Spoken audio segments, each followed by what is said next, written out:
لیکن چونکہ یہ ظلم، یہ دھاندلی انسان زمانہ قدیم سے کرتا آ رہا ہے، رواجن اور قانوناً جائز چلی آ رہی ہے، مگر قرآن کریم نے اس باطل تصور کو ذہن سے دور کرنے کے لیے بڑے محکم دلائل پیش کیے۔ سورہ زخرف آیت 84، اللہ سبحانہ فرماتے ہیں تم جب آسمانوں کے اوپر خدا کے اقتدار اور اختیار کو تسلیم کرتے ہو تو اس زمین پر اس کی الوہیت کو کیوں تسلیم نہیں کرتے؟ یاد رکھو، وہ جس طرح اللہ السما ہے اسی طرح اللہ الارض بھی ہے۔ سورہ انبیاء میں اللہ سبحانہ نے واضح الفاظ میں پھر فرما دیا کہ آسمان میں اور خدا تسلیم کرنا اور ارض میں کوئی دوسرا خدا کھلا ہوا شرک ہے۔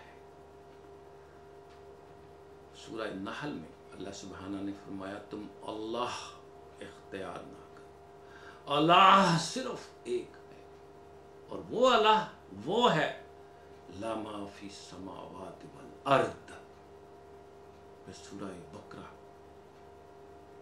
سماوات اور ارض میں جو کچھ ہے سب اس کی ملکیت ہے، اس لیے تم انسانوں کو زمین کے رقبوں کا مالک قرار دے کر انہیں خدا کا ہمسر نہ بناؤ۔ مسلمانوں، سورہ عنکبوت آیت 60 میں فرمایا کہ اس کا مالک وہی ہو سکتا ہے جس نے انہیں پیدا کیا اور تمام ذی حیات کے لیے ذریعہ رزق بنایا۔ اس قدر واضح دلائل دینے کے بعد اللہ سبحانہ نے اپنے رسول سے فرمایا اب تم ان سے پوچھو لمن الارض ومن فیہا، زمین اور جو کچھ اس میں ہے وہ کس کی ملکیت ہے؟ ان کنتم تعلمون، لیکن اس کا جواب علم کی بارگاہ سے لے کر ضرور دینا۔ اور اس کے بعد ارشاد فرمایا اگر انہوں نے علم و بصیرت سے کام لیا تو سیقولون اللہ، انہیں کہنا پڑے گا کہ یہ سب خدا کی ملکیت ہے۔ مسلمان سورہ مومنون آیت 85 میں فرمایا قل افلا تذکرون، ان سے کہو جب تمہیں اس بات کا اعتراف ہے کہ یہ سب خدا کی ملک ہے، اس کی ملکیت ہے، تو پھر تم اس حقیقت کا سامنا کرنے سے کیوں گریز کرتے ہو کہ اس پر کسی انسان کی ملکیت ہو سکتی ہے؟ سورہ بقرہ آیت 168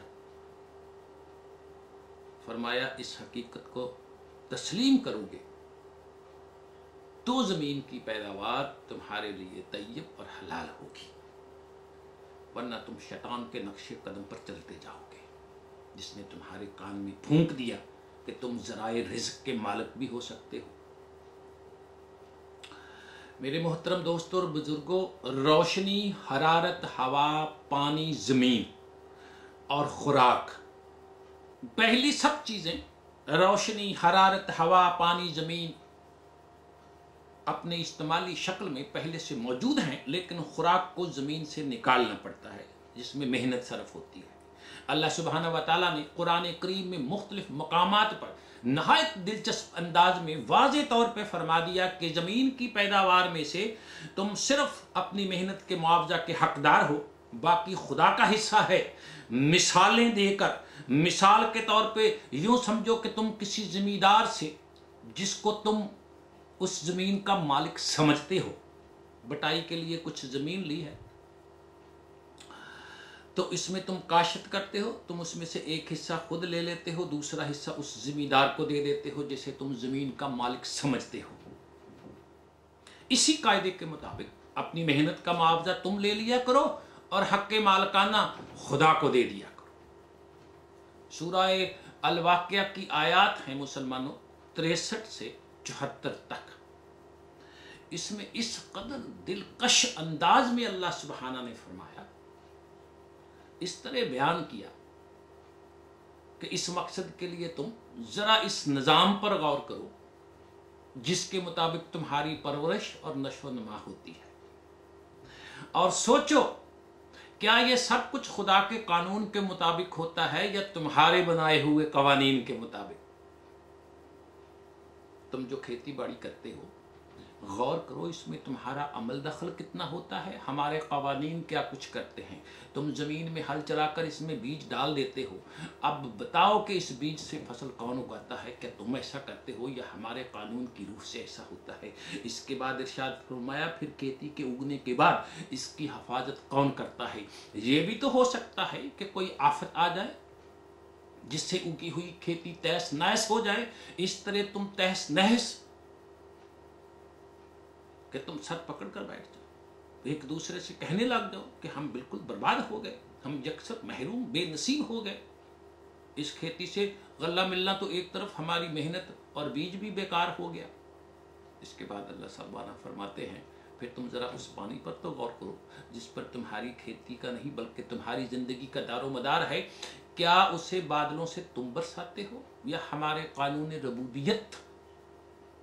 یہ بادل سمندر کے پانی سے ترتیب پاتے ہیں جو اس قدر کھاری ہوتا ہے، نہ پینے کے کام آ سکتا ہے نہ کھیتی باڑی کے۔ ذرا سوچو اگر بارش کا پانی ویسے کا ویسا کھاری رہتا تو تم کیا کر لیتے؟ ان حقائق کے بعد اللہ سبحانہ نے مسلمانوں فرمایا رزق پیدا کرنے کی یہ تمام کائناتی مشینری پر غور کرو، سوچو یہ کس کے قانون کی کار فرمائی ہے، پھر اس پر بھی غور کرو کہ اس تمام پروگرام میں تمہارا حصہ کس قدر ہے، نظام خداوندی کا کس قدر حصہ ہے۔ تم کسی طرح سے بھی سوچ کر دیکھو، اس نتیجے پہ پہنچو گے کہ اس تمام کاروبار دنیا میں، اس تمام کاروبار حیات میں، اس کھیتی باڑی میں تم صرف محنت کرتے ہو، باقی سب اللہ سبحانہ کا نظام کرتا ہے۔ اس کاروبار میں محنت تمہاری، ذرائع پیداوار ہمارے، لہذا تم اس سے اپنی محنت کا معاوضہ سامان پرورش کی صورت میں اپنے پاس رکھ لیا کرو، ہمارا حصہ ہمیں دے دیا کرو۔ مسلمانوں اب سوال یہ پیدا ہوتا ہے کہ آپ کا حصہ، اللہ سبحانہ کا حصہ، اللہ سبحانہ کو مسلمان کس طرح پہنچائیں؟ جو پہنچانا چاہتے ہیں وہ سن لیں، جو دبا کے بیٹھنا چاہتے ہیں وہ بھی سن لیں۔ قرآن کریم کی سورہ ملک، سورہ نمل، سورہ عبس میں اللہ سبحانہ نے جواب دیا متاع للمقربین، یہ ان تک پہنچا دو جو اپنے لیے سامان پرورش حاصل کرنے کے قابل نہیں، ان تک پہنچ گیا تو سمجھ لو کہ ہم تک پہنچ گیا۔ پھر سورہ الانبیاء آیت 44 میں اللہ سبحانہ نے ارشاد فرمایا کہ انہیں اور ان کے آباء و اجداد کو زمین متاع حیات حاصل کرنے کے لیے ملی تھی، اس پر زمانہ گزر گیا تو انہوں نے اس پر قبضہ مخالفانہ جما لیا۔ اب ہم آہستہ آہستہ ان کے ہاتھوں سے اسے نکال رہے ہیں، ہمارے اس پروگرام کی تکمیل ہو کر رہے گی، یہ ہمیں مغلوب نہیں کر سکے گے۔ میرے مسلمان بہن بھائیوں، قرآن کریم کی ان تصریحات کی روشنی میں اسلامی نظام نے رسول اللہ صلی اللہ علیہ وسلم کے زمانہ میں عملی قدم اٹھایا۔ جو لوگ بے حد اور نہایت زمین کے رقبوں کے مالک بنے ہوئے تھے، ان کی ملکیت کی تحدید، حد بندی کر دی، اور اس کے لیے معیار یہ مقرر کیا کہ ایک شخص کے پاس اسی قدر رقبہ اراضی رہے جس کی پیداوار اس کی اور اس کے اہل خانہ کی پرورش کے لیے کافی ہو۔ اس کا نام قرآن کا معاشی نظام ہے۔ اس ضمن میں سب سے پہلے یہ سمجھ لیجئے کہ جو شخص اسلامی سوسائٹی کا ممبر بنتا ہے مسلمان ہوتا ہے۔ مسلمان کا نام رکھنا، مسلمان ماں باپ کے گھر پیدا ہونا، کلمہ پڑھ کر مسلمان ہو جانا، یہ مسلمان کے لیے کافی نہیں ہے، یہ مذہب نہیں ہے۔ اسلام ایک ریاست کا نام ہے، اس کے باشندے پہ ذمہ داریاں ہوتی ہیں۔ تو جو بھی شخص مسلمان بنتا ہے، قرآن کریم کی سورہ فتح 10 کے اعتبار سے اس کا جان و مال اس کی انفرادی ملکیت نہیں ہوتا، اسلامی نظام کی تحویل میں چلا جاتا ہے، اور اس کے بدلے اسے دنیا اور آخرت کی جنت اور جنتی زندگی ملتی ہے۔